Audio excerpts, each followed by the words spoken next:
Welcome to PS news. ముందుగా headlines చూద్దాం. రాహుల్ వ్యాఖ్యలపై కాంగ్రెస్ ను నిలదీసిన రామచంద్రరావు. విద్యా సంస్థలను కించపరచడం కాంగ్రెస్ కు అలవాటన్న విమర్శ. సిక్కు గురువులపై వ్యాఖ్యలకు క్షమాపణ చెప్పాలన్న డిమాండ్. దేశ ఐక్యతకు విఘాతం కలిగించే రాజకీయాలపై హెచ్చరిక. అన్న ప్రసాదాల నాణ్యతపై టీటీడీ సమీక్ష. పప్పు ధాన్యాల ప్రమాణాలపై ప్రత్యేక సమావేశం. భక్తులకు అత్యుత్తమ ఆహారం అందించడమే లక్ష్యమని వ్యాఖ్య. నాణ్యతలో రాజీ ఉండదన్న టీటీడీ.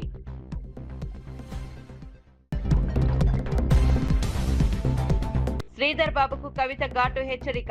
రాజకీయాల్లో హుందాతనం పాటించాలని సూచన. ప్రజా సమస్యలపై దృష్టి పెట్టాలన్న కవిత. తెలంగాణ ప్రజల తీర్పే అంతిమమని వ్యాఖ్య.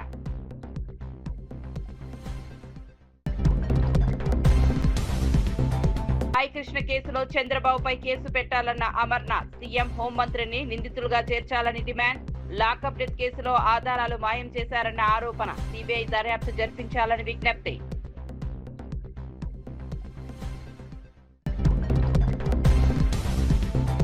విద్యార్థుల భద్రతపై సజ్జనార్ కీలక సూచనలు. మైనర్లు వాహనాలు నడపడం సహించబోమన్న హెచ్చరిక. డ్రైవర్లపై పర్యవేక్షణ పెంచాలని సూచన. పిల్లల భద్రతలో రాజీ లేదన్న Sajjanar.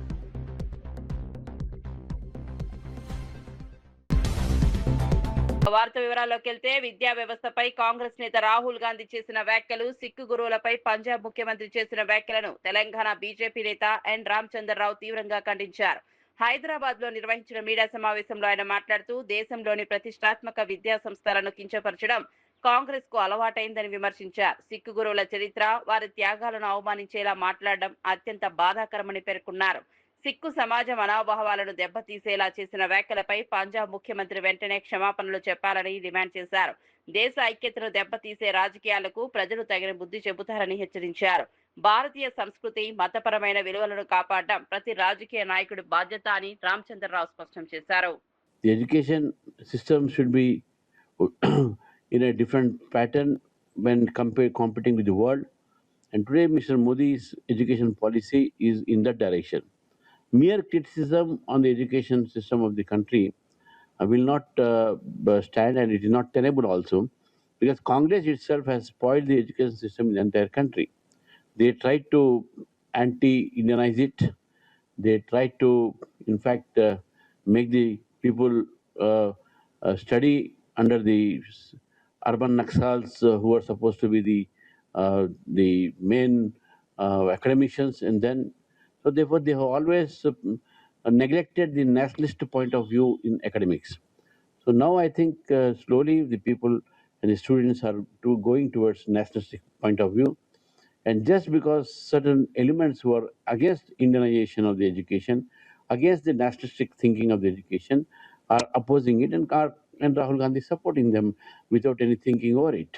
So I think Mr. Rahul Gandhi should understand first that the education system is now changing as per the need of the world and international standards. BJP party has destroyed TMC and now Shiv Sena, Uday Thackeray party, and recently the SP party. In Maharashtra, they are giving security to the MPs. Security has to be provided to the people who have a threat from their own party because of their differences with the leader. Because the life of any person, even a small citizen, is very important. And therefore, when the MPs have their threat from their main party leaders and they threaten them, so naturally they seek security. And providing them widespread security by the state is a must, because they have been threatened, and to protect them is a duty of the state. BJP party has started main game in UP also. They are targeting SPM. In fact, the breaking of the parties of either it be TMC or UBT or what it may be, they are falling on their own weight. BJP has nothing to do with it. In fact, these people are having their own differences, and now it are coming to fore, and every person is now looking after their political future. And when they see that their leaders are actually not having people support, so definitely there will be a disturbances in their own party. So what is all happening in their parties, it is their business, it is their internal affairs, and they are falling apart because of their own follies and under their own weight. Being a same community, the Punjab CM Man is commenting on Sikh gurus. The religious sentiment of any religion has to be respected. And Mr. Man, who is from Punjab, he is also Punjab CM. He had heard the sentiments of Sikhs largely in Punjab. So therefore, the entire Sikh community in Punjab are unhappy with him for his comment on Guru Sahiban. So therefore, he should either apologize or he should tender resignation because of such a insult to the religious leaders in Punjab. Today Rahul Gandhi is birthday LFP leader. Mr. Rahul Gandhi's birth. Andhra Pradesh DSC నియామక ప్రక్రియలో తీవ్ర అవకతవకలు జరిగాయని వైఎస్ఆర్సీపీ రాజ్యసభ సభ్యుడు YV Subbareddy ఆరోపించారు.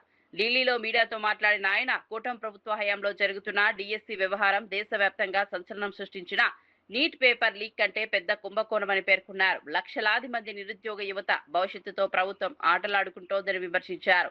DSC ఎంపికల్లో పారదర్శకత లేదని, అర్హులైన అభ్యర్థులకు అన్యాయం జరిగిందని ఆరోపించారు. ఈ మొత్తం వ్యవహారానికి బాధ్యత వహిస్తూ విద్యాశాఖ మంత్రి నారా లోకేష్ తన పదవికి రాజీనామా చేయాలని డిమాండ్ చేశారు. నిరుద్యోగుల నమ్మకాన్ని దెబ్బతీసే చర్యలను ప్రజలు గమనిస్తున్నారని వైవి సుబ్బారెడ్డి అన్నారు. స్పోర్ట్స్ కార్పొరేషన్ వీటి ద్వారానో సర్టిఫికేట్లు ఇప్పించి దాని ద్వారా స్పోర్ట్స్ కోటా కింద రిక్రూట్మెంట్ చేయడం జరిగింది. ఇన్ని అవతవకలు జరిగి నిరుద్యోగ యువకులు, అర్హులైన నిరుద్యోగులు ఎంతో మంది ఉద్యోగ అవకాశాలు కోల్పోయే పరిస్థితి వచ్చి ఈరోజు కోర్టును ఆశ్రయించే పరిస్థితి వచ్చింది. ఇదంతా కూడా ఎట్లా లీక్ అయింది, బయటికి ఎట్లా వచ్చింది అంటే ఈ టెస్ట్ లో డిఎస్సి ఎగ్జామ్ లో ఫస్ట్ ర్యాంక్ వచ్చిన కుర్రోడు జాబ్ రాకపోతే, ఫస్ట్ ర్యాంక్ వచ్చిన కుర్రోడికి యువకుడికి జాబ్ రాకపోతే కోర్టులో వేయటం జరిగింది. కోర్టులో ఈ విషయం బయటపడింది. సో పేపర్ లీక్ అయింది. స్పోర్ట్స్ కోటా కింద ఏ విధంగా అర్హులు ఈ ఫస్ట్ ర్యాంక్ వచ్చిన వాళ్ళు ఉద్యోగాలు రాలా. ఈవెన్ స్పోర్ట్స్ కోటాలో కూడా గోల్డ్ మెడల్ వచ్చిన అతను కూడా ఉద్యోగం రాలా. సో ఏ స్థాయిలో డిఎస్సీలో అవకతవకలు జరిగాయో చూడండి. దానికోసమై ఇంతమంది నిరుద్యోగ యువకులకి, అర్హులైన నిరుద్యోగులకి అవకాశాలు రాకపోగా దీంట్లో పెద్ద స్కామ్ జరిగింది. పేపర్ లీక్ సుమారుగా 10 లక్షల నుంచి 15 లక్షలు మార్కెట్లో పేపర్లు దొరికే విధంగా వీడియో వైరల్ కూడా అయింది. ఆ వీడియో కూడా మీడియాలో కూడా వచ్చింది. వీటన్నిటిపై రాష్ట్ర ప్రభుత్వం పట్టించుకోని పరిస్థితి ఉంది. వైఎస్ఆర్ కాంగ్రెస్ పార్టీ తరఫున నిన్న రాష్ట్ర గవర్నర్ను కలిసి కూడా దీనిపై సిబిఐ ఎంక్వైరీ చేయాలని చెప్పడం జరిగింది. వైఎస్ఆర్ కాంగ్రెస్ పార్టీ తరఫున ఎంపీలందరం కూడా డిఎస్సీపై సిబిఐ ఎంక్వైరీ గాని, సిట్టింగ్ జడ్జి చేత గాని ఎంక్వైరీ చేయించాలని చెప్పి వైఎస్ఆర్ కాంగ్రెస్ పార్టీ తరఫున ఎంపీలందరం కూడా ఈరోజు ప్రధానమంత్రికి, హోమ్ మినిస్టర్కి, ఎడ్యుకేషన్ మినిస్టర్కి, సిబిఐ డైరెక్టర్కి అందరికి కూడా వినతి పత్రం ఇచ్చి దీనిపై సమగ్రంగా దర్యాప్తు చేయాలని కోరే కార్యక్రమం మీద ఈరోజు ఇక్కడికి రావడం జరిగింది. అదేవిధంగా ఇదొక 2 సంవత్సరాల్లో ఇది కేవలం ప్రధాన అంశంగా ఎందుకు చెప్తున్నామంటే ఎంతో మంది నిరుద్యోగ యువకులకి, అర్హులైన వాళ్లకు ఉద్యోగ అవకాశాలు రాకపోగా వాళ్ళకి అన్యాయం జరిగింది కాబట్టి దీన్ని ప్రాథమికంగా తీసుకుని దీనిపై సిబిఐ ఎంక్వైరీ చేయాలి. అదేవిధంగా గత 2 సంవత్సరాల్లో ఏ విధంగా రాష్ట్రంలో కరప్షన్ అవినీతిమైపోయి అన్ని వ్యవస్థలు అవినీతిమయమనే దానికి రకరకాల అంశాలున్నాయి. ప్రధాన అంశం అమరావతి రాజధాని నిర్మాణం. అమరావతి రాజధాని నిర్మాణం సుమారుగా 49,000 ఎకరాల్లో కట్టేదానికి 2014 నుంచి మొదలుపెట్టారు. 49,000 ఎకరాలకి ఎకరాకి 2 లక్షల ఇన్ఫ్రాస్ట్రక్చర్ డెవలప్మెంట్ కానీ 1,00,000 కోట్లు అవసరం అవుతుందని చెప్పారు. మళ్ళా ఈ మధ్య కాలంలో చంద్రబాబు నాయుడు గారు మళ్ళా ఇంకో 50,000 ఎకరాలు ల్యాండ్ పూలింగ్ కింద తీసుకోవాలని ప్రపోజల్ పెట్టారు. అది కూడా మళ్ళా డెవలప్ చేయాలంటే ఎకరాకి 2 కోట్ల లెక్కన అది 1,00,000 కోట్లు. సుమారుగా 2 లక్షల కోట్లు అమరావతి ఇన్ఫ్రాస్ట్రక్చర్ డెవలప్మెంట్ ఖర్చు పెట్టే విధంగా వీళ్ళు ప్రణాళికల రూపకల్పన చేయడం జరిగింది. ఈ అంశం ఎందుకు చెప్తున్నానంటే అమరావతి క్యాపిటల్ నిర్మాణం పేరుతో పెద్ద ఎత్తున అవినీతి జరుగుతుంది. ఇదంతా ప్రజల సొత్తు. వీళ్ళు అప్పులు తెచ్చి రాజధాని నిర్మాణం చేసిన దాన్ని అవినీతిమయం ఏ విధంగా జరుగుతుందనే దానికి కొన్ని ఉదాహరణలు చెప్తాను. ఈరోజు అమరావతిలో సుమారుగా 50 లక్షల ఎస్ఎఫ్టీతో ప్రధాన సెక్రటరియట్ నిర్మాణం ప్రపోజల్ పెట్టారు. తెలంగాణలో ఈ మధ్య కాలంలోనే సెక్రటరియట్ భవన్ నిర్మాణం చేశారు. సుమారుగా 10 లక్షల చిల్లర ఎస్ఎఫ్టీతో చేశారు. అమరావతిలో 50 లక్షల స్క్వేర్ ఫీట్స్తో క్యాపిటల్ ప్రధాన బిల్డింగ్స్ నిర్మాణానికి టెండర్స్ కొంతమేరకు టెండర్లు కూడా పిలిచారు, కొన్ని ఫైనలైజ్ కూడా చేశారు. స్క్వేర్ ఫీట్ 20,500 రూపాయలకి కన్స్ట్రక్షన్ కాస్ట్. అందులో దీంట్లో ఇంక్లూడింగ్ ఈ మధ్య కాలంలో పిలిచిన గ్లాసు, క్లాడింగ్ అన్నీ కలిపి స్క్వేర్ ఫీట్కి 20,500 రూపాయలు. అయితే ఏ ప్రధాన నగరంలో అయినా రియల్ ఎస్టేట్ వ్యాపారం చేసేవాళ్ళైనా ల్యాండ్ కాస్ట్ కాక, ల్యాండ్ కాస్ట్ తోటే మాకు రియల్ ఎస్టేట్ వ్యాపారం చేసే మహేంద్రనాథరెడ్డి గారు ఉన్నారు. కాంగ్రెస్ ప్రభుత్వం ఎన్నికల సమయంలో ఇచ్చిన హామీల అమలుపై బీఆర్ఎస్ వర్కింగ్ ప్రెసిడెంట్ కేటీఆర్ ప్రశ్నించారు. అడ్డగోలు హామీలు ఇచ్చి అధికారంలోకి వచ్చారని విమర్శించారు. 100 రోజుల్లో 420 గ్యారంటీలు అమలు చేస్తామని చెప్పిన కాంగ్రెస్ ఇప్పుడు 900 రోజులు పూర్తవుతున్నా హామీలు ఎందుకు అమలు చేయలేదని నిలదీశారు. ప్రజలకు ఇచ్చిన మాట నిలబెట్టుకోవడం ప్రభుత్వ బాధ్యత అని అన్నారు. ఎన్నికల సమయంలో చేసిన వాగ్దానాలను అమలు చేయకుండా ప్రజలను మోసం చేస్తున్నారని ఆరోపించారు. కాంగ్రెస్ నాయకుల హామీల అమలుపై స్పష్టత ఇవ్వాలని డిమాండ్ చేశారు. ప్రజలు అన్ని విషయాలను గమనిస్తున్నారని, తగిన సమయంలో తీర్పు ఇస్తారని కేటీఆర్ పేర్కొన్నారు. అధ్యక్షుడిగా పెద్ద పెద్ద మాటలు చెప్పిండు. కేసీఆర్ గారు 1,00,000 రూపాయలు ఇస్తే పెళ్లికి నేను తులం బంగారం ఇస్తా. కేసీఆర్ గారు ఇచ్చే డబ్బులు టైంకి వస్తలేవు, మీరు లగ్న పత్రిక పెట్టుకోగానే వెంటనే మీ ఇంటికి తులం బంగారం పంపిస్తా అని పెద్ద పెద్ద మాటలు. రైతులకి 10,000 కేసీఆర్ గారు ఇస్తే నేను 15,000 ఇస్తా. కేసీఆర్ గారు 2,000 పెన్షన్ ఇస్తే నేను 4,000 ఇస్తా. అత్తకి 4,000, కోడలికి 2,500 అని చెప్పి నోటికొచ్చిన మాటలు చెప్పి అడ్డగోలు హామీలు ఇచ్చి 6 గ్యారంటీలు, 420 హామీలు, 13 డిక్లరేషన్లు, చాంతాడంత పుస్తకం రాసి ఒక్కొక్క వర్గాన్ని బుట్టలో వేసుకొని మొత్తానికి గద్దెకెక్కిండు ముఖ్యమంత్రి గారు. ఇంకా మీకు గుర్తుండాలా, వాళ్ళ పార్టీ నాయకులు గ్యారంటీ కార్డులు కొట్టించింది. గ్యారంటీ కార్డులు ఏమన్నారు? మీకు 100 రోజుల్లోనే 100 दिनों में हर कुछ कर देंगे, आपके लिए हर चीज कर देंगे. 100 రోజుల్లోనే అన్ని ఇస్తాం. 100 రోజుల్లోనే 4,000 పెన్షన్ ఇస్తాం. 100 రోజుల్లోనే తులం బంగారం ఇస్తాం. విద్యార్థులకి 5 లక్షల భరోసా కార్డు ఇస్తాం. 100 రోజుల్లోనే రైతులకు రైతు భరోసా ఇస్తాం. 100 రోజుల్లోనే అన్ని అయిపోతాయి. ఆ డిప్యూటీ సీఎం గారు ఉన్నారు ఇప్పుడు, బట్టి విక్రమార్క గారు. ఆయన అయితే ఏం చెప్పిండు?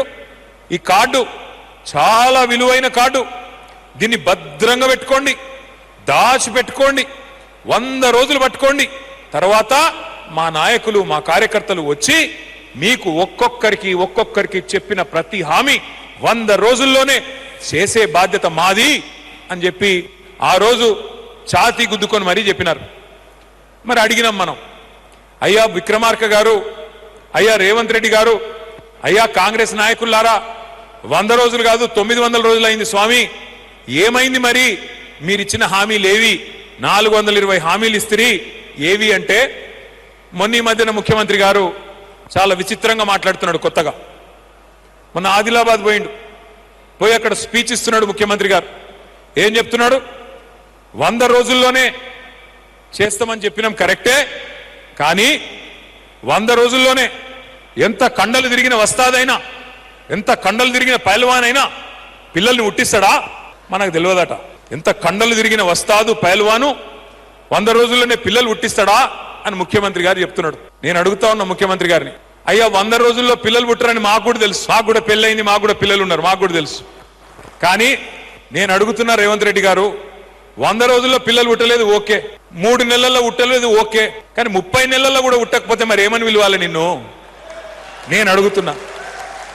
3 నెలల్లో పుట్టారు ఓకే, నో ప్రాబ్లం, 30 నెలల్లో పుట్టలే, మరి ఏమనాలి నిన్ను నేను? ఆంధ్రప్రదేశ్ లో కూటమి ప్రభుత్వం 2 ఏళ్లు పూర్తి చేసుకున్న సందర్భంగా రాష్ట్ర వ్యాప్తంగా విజయోత్సవాలు ఘనంగా నిర్వహించారు. 3 పార్టీలకు చెందిన మంత్రులు, ఎమ్మెల్యేలు, ఎంపీలు, కార్యకర్తలు పెద్ద ఎత్తున పాల్గొన్నారు. గుంటూరులో మంత్రి దుర్గేష్ మాట్లాడుతూ ప్రజల కూటమి పాలనతో సంతోషంగా ఉన్నారని తెలిపారు. పల్నాడు, కాకినాడ, శ్రీకాకుళం, కోనసీమ, కర్నూలు, విశాఖపట్నం సహా పలు జిల్లాల్లో విజయోత్సవ ర్యాలీలు, సభలు నిర్వహించారు. ప్రభుత్వం అమలు చేసిన సంక్షేమ పథకాలు, అభివృద్ధి కార్యక్రమాలను ప్రజలకు వివరించారు. గత ప్రభుత్వ పాలనతో పోలిస్తే ప్రస్తుతం రాష్ట్రం అభివృద్ధి దిశగా ముందుకు సాగుతోందని నేతలు పేర్కొన్నారు. కూటమి ప్రభుత్వానికి ప్రజల మద్దతు మరింత పెరుగుతోందని నాయకులు అభిప్రాయపడ్డారు.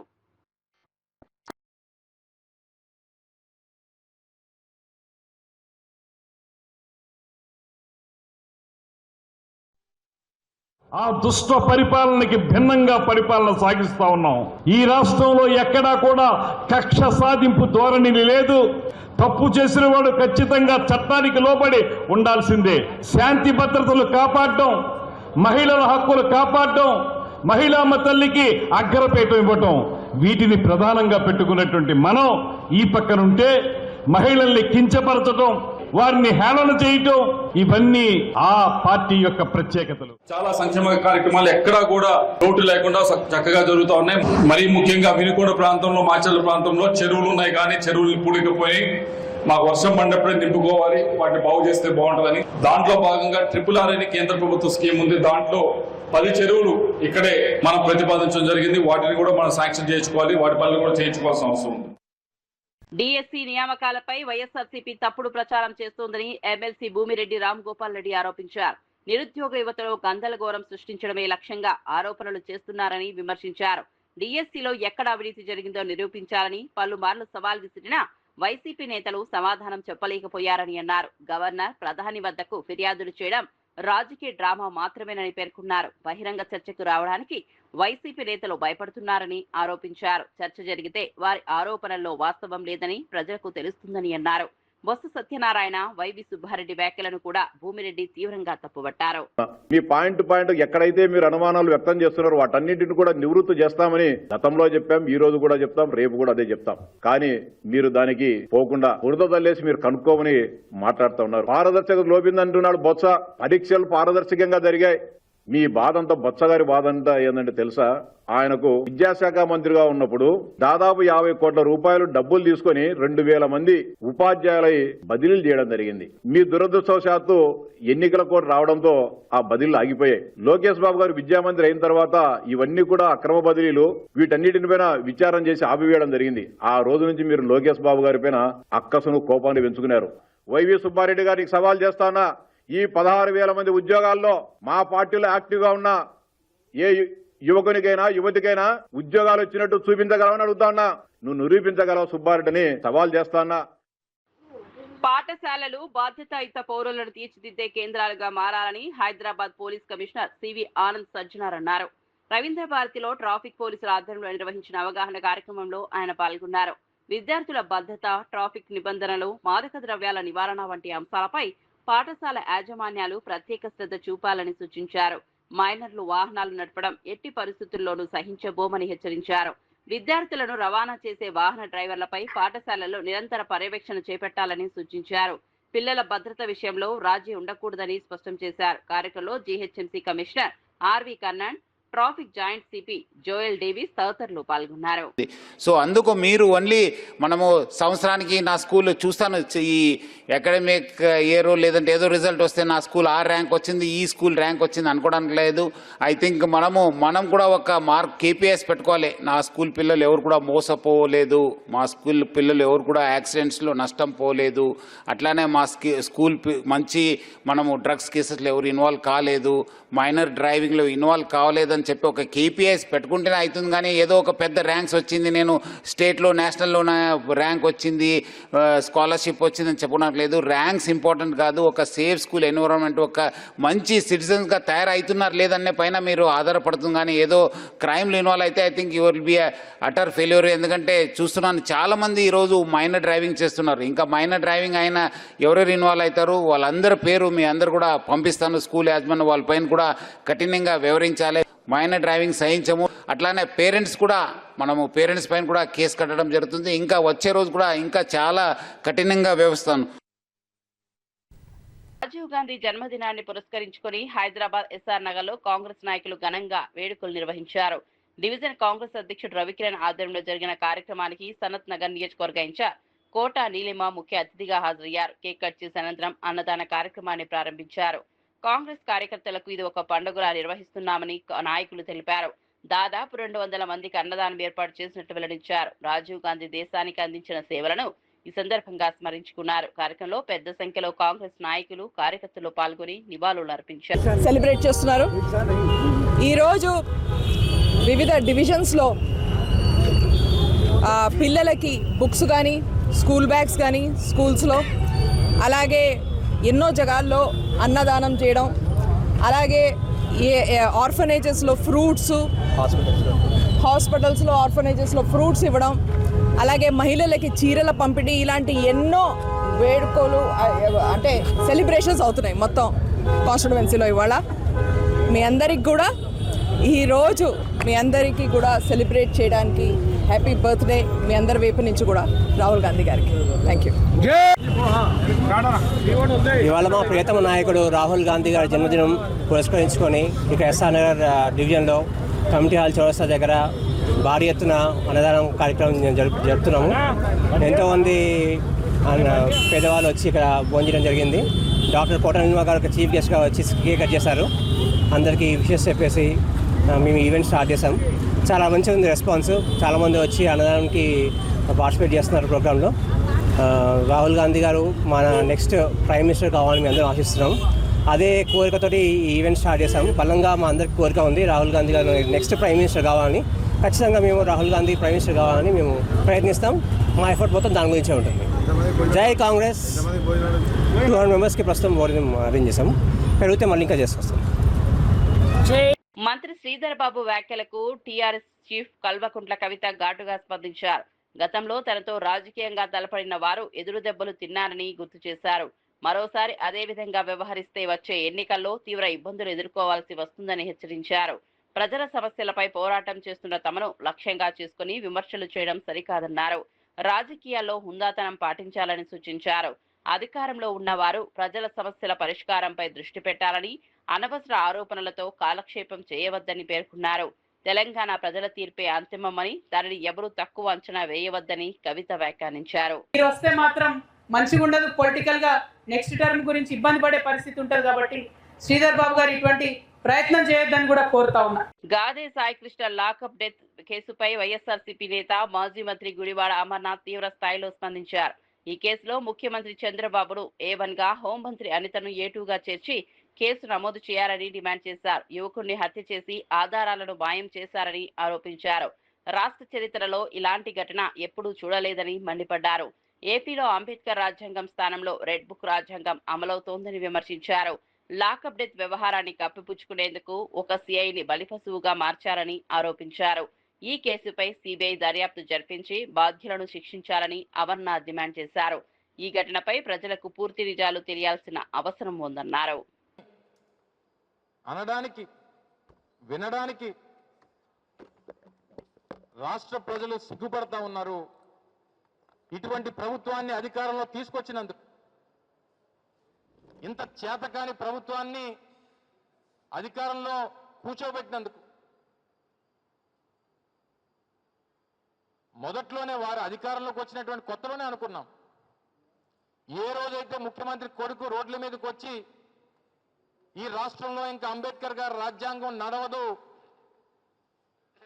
కేవలం రెడ్ బుక్ రాజ్యాంగం మాత్రమే నడుస్తుంది, దానికి రాష్ట్ర ప్రజలందరూ కూడా సిద్ధపడి ఉండాల్సిందే అని చెప్పి ఏ రోజైతే ముఖ్యమంత్రి కొడుకు చెప్పాడో ఆ రోజు నుంచి రాష్ట్రంలో లా అండ్ ఆర్డర్ అనేటువంటిది పూర్తిగా దిగజారిపోయింది అనేటువంటి దానికి నిన్న జరిగినటువంటి ఘటన ఒక ఉదాహరణ అనేటువంటి విషయాన్ని తెలియజేస్తా ఉన్నా. నిన్న ముఖ్యమంత్రి, ఉప ముఖ్యమంత్రి, ప్రభుత్వ పెద్దలందరూ కూడా కూర్చొని దీని మీద ముఖ్యమంత్రి గారు ఏమా సీరియస్ గా ఉన్నారనేటువంటి ఒక కలరింగ్ ఇచ్చి, మొదట్లో సీఐని విఆర్ అన్నారు, నిన్న సస్పెండ్ అన్నారు, ఈరోజు తెల్లవారు చూస్తే ఆ కృష్ణలంక సీఐ మీద మర్డర్ కేసు పెట్టారు.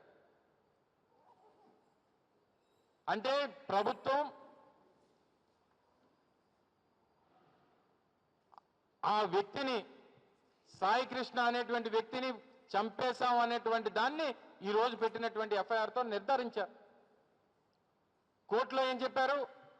29వ తారీఖు కల్లా కోర్టు ఆ వ్యక్తిని హాజరుపరచమంటే దాని మీద ఎంక్వైరీ చేస్తున్నామని చెప్పి కొన్ని రోజులేమో ఆ కుర్రవాడిని తీసుకొని వచ్చాం, ఎంక్వైరీ చేశాం, విడిచిపెట్టేశామని చెప్పి కొన్ని రోజులు.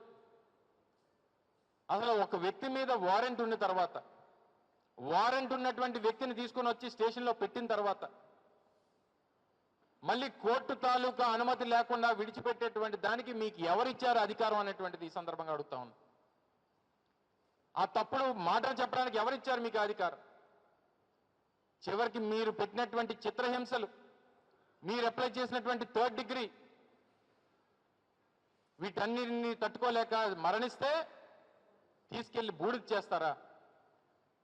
ఆ తల్లి తాలూకా శోకం చూస్తూ ఉంటే, ఆ తల్లి మాట్లాడుతున్నటువంటి మాటలు చూస్తూ ఉంటే, నా కొడుకుని నాకు అప్పగించండి, ఒకవేళ మరణిస్తే కనీసం ఆ బూడిదనన్నా నా చేతిలో పెట్టండి అనేటువంటి ఆ తల్లి మాటలు వింటా ఉంటే రాష్ట్ర ప్రజల తాలూకా హృదయాలు తరుక్కుపోతా ఉన్నాయి.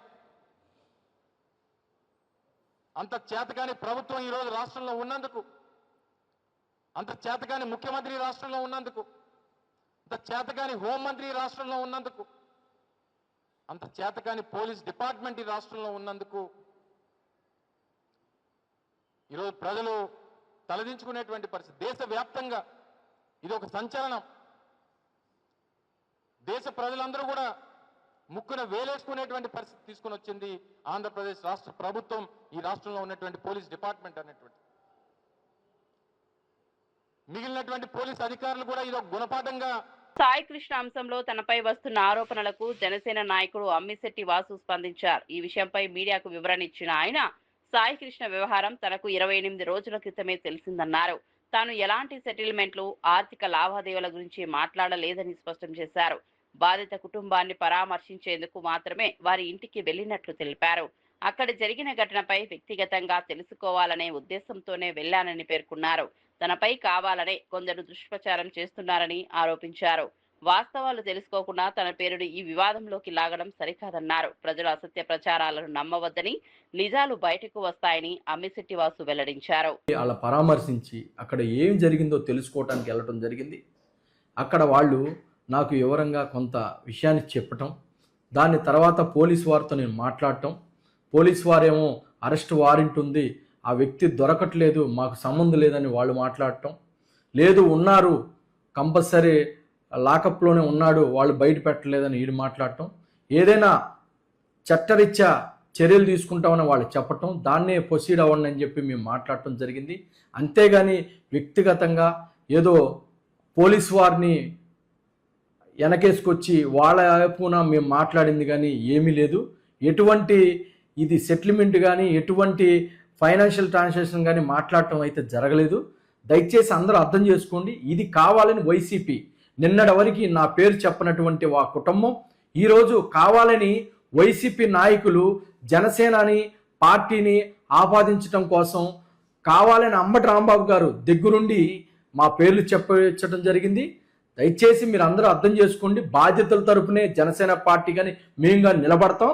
ఆ తల్లికి న్యాయం చేయాలనే ఉద్దేశం తప్ప మాకు ఎటువంటి ఆలోచన లేదు. ఈరోజు కూడా తన బిడ్డ తనకు దొరకాలని మనస్ఫూర్తిగా దేవుణ్ణి ప్రార్థిస్తా ఉన్నాం. అదేవిధంగా వాళ్ళకి కుటుంబానికి ఏ అవసరం వచ్చినా ఇప్పుడు ఏదైతే ముఖ్యమంత్రి గారు, ఉప ముఖ్యమంత్రి గారు, డీజీపీ గారు చెప్పారో అక్కడున్న ఆఫీసర్ను కానీ సస్పెండ్ చేయటం, అదేవిధంగా ఒక ఎంక్వైరీ చేయించటం, చట్టం తన పని తాను చేసుకునే విధంగా ఈరోజు కూటమి ప్రభుత్వం తీసుకున్న చర్యలు మీరు అందరూ చూస్తూ ఉన్నారు. దయచేసి ఇది రాజకీయం చేయవాకండి. రాజకీయాలకు సంబంధం లేదు. ఆ వ్యక్తులు ఆ తల్లి బాధ చూడలేక మేము ఇంటికి వెళ్ళి పరామర్శించిన మాట వాస్తవం, అంతకు తప్ప దీంట్లో ఏ విషయం జరగలేదు. ఏదైనా బాధ్యతల తరపునే మేము నిలబడతామని మేము ఈ మీడియా.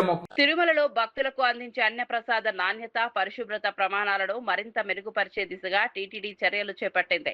ఈ నేపథ్యంలో టీటీడీ అదనపు ఈవో వెంకయ్య చౌదరి పప్పు మిల్లలతో ప్రత్యేక సమీక్షా సమావేశం నిర్వహించారు. పద్మావతి అతిథి గృహంలోని సుధర్మ హాల్లో జరిగిన ఈ సమావేశంలో అన్న ప్రసాదాల తయారీలో ఉపయోగించే పప్పు, ధాన్యాల నాణ్యతపై చర్చించారు. భక్తులకు అందించే ప్రతి ఆహార పదార్థం అత్యుత్తమ ప్రమాణాలతో ఉండాలని అధికారులు స్పష్టం చేశారు. నాణ్యతలో ఎలాంటి రాజీ పడకుండా సరఫరాదారులు వ్యవహరించాలని సూచించారు. తిరుమలకు వచ్చే లక్షలాది మంది భక్తులకు రుచికరమైన ఆరోగ్యకరమైన ఆహారం అందించడమే లక్ష్యమని టీటీడీ పేర్కొంది. నాణ్యత పర్యవేక్షణను మరింత కట్టుదిట్టం చేయాలని సమావేశంలో నిర్ణయించారు.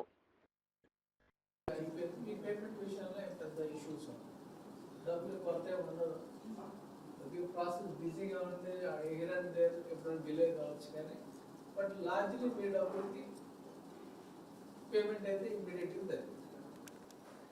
ఆయనకే భయపడే వాళ్ళు చాలా జాగ్రత్తగా చూసుకొని చేస్తారు.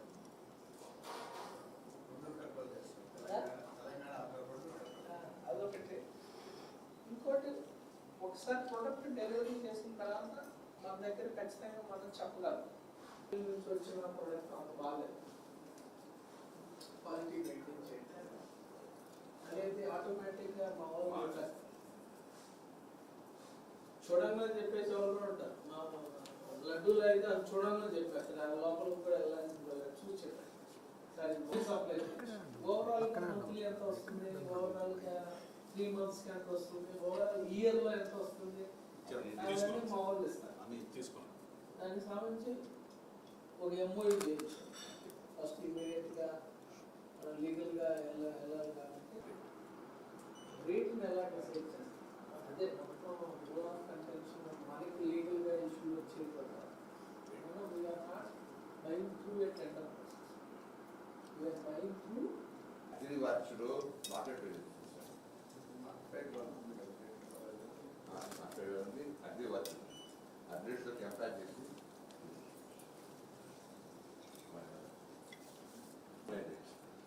వీటితో రేట్స్ కంపేర్ చేసుకొని వివిధ రేట్స్ కంపేర్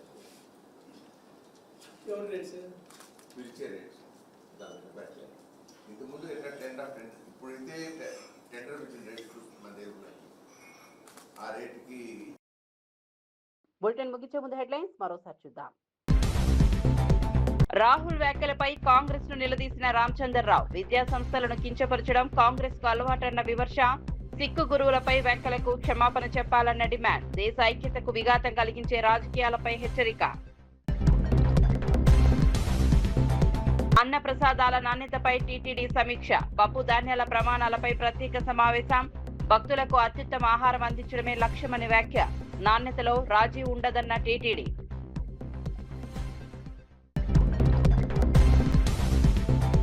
శ్రీధర్ బాబుకు కవిత ఘాటు హెచ్చరిక. రాజకీయాల్లో హుందాతనం పాటించాలని సూచన. ప్రజా సమస్యలపై దృష్టి పెట్టాలన్న కవిత. తెలంగాణ ప్రజల తీర్పే అంతిమమని వ్యాఖ్య.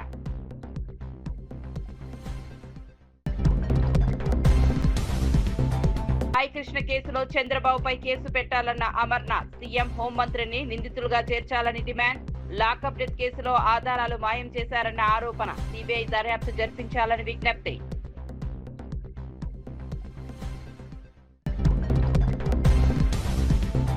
విద్యార్థుల భద్రతపై సజ్జనార్ కీలక సూచనలు. మైనర్లు వాహనాలు నడపడం సహించబోమన్న హెచ్చరిక. డ్రైవర్లపై పర్యవేక్షణ పెంచాలని సూచన. పిల్లల భద్రతలో రాజీ లేదన్న సజ్జనార్.